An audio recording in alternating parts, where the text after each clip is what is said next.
Ne vous inquiétez pas pour votre vie de ce que vous mangerez, ni pour votre corps de quoi vous le vêtirez. La vie n'est-elle pas plus que la nourriture, et le corps plus que le vêtement? Voyez les oiseaux du ciel, ils ne sèment ni ne moissonnent, ils n'amassent point dans des greniers, et votre Père céleste les nourrit. Ne valez-vous pas beaucoup plus qu'eux? Matthieu 6, 25, 26. La confiance ainsi demandée n'est évidemment pas une démission. Le précepte n'est pas à prendre en sa matérialité.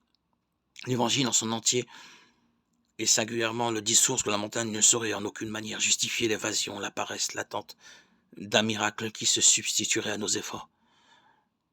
Le propos de Jésus est tout autre. N'allez pas vous inquiéter et dire que mangerons-nous, ou que boirons-nous, ou de quoi nous vêtirons-nous.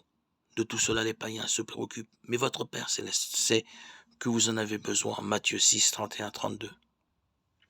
La part étant faite à l'exagération orientale, le sens apparaît clairement.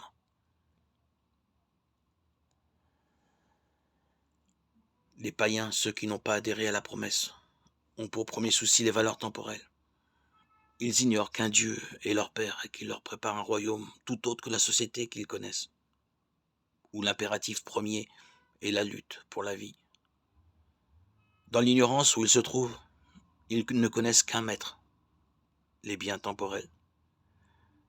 Mais il n'en va pas de même pour le disciple qui, reconnaissant la promesse divine, voudrait cependant ne rien perdre de ses attaches aux biens temporels. Il choisit nécessairement, et peut être même sans le vouloir lucidement. Nul ne peut servir de maître, ou bien il haïra l'un et aimera l'autre, ou bien il s'attachera à l'un et méprisera l'autre. Vous ne pouvez servir Dieu et l'argent, Matthieu 6, 24. Le mot-clé n'est-il pas le verbe servir? On peut se servir de l'argent et être libre.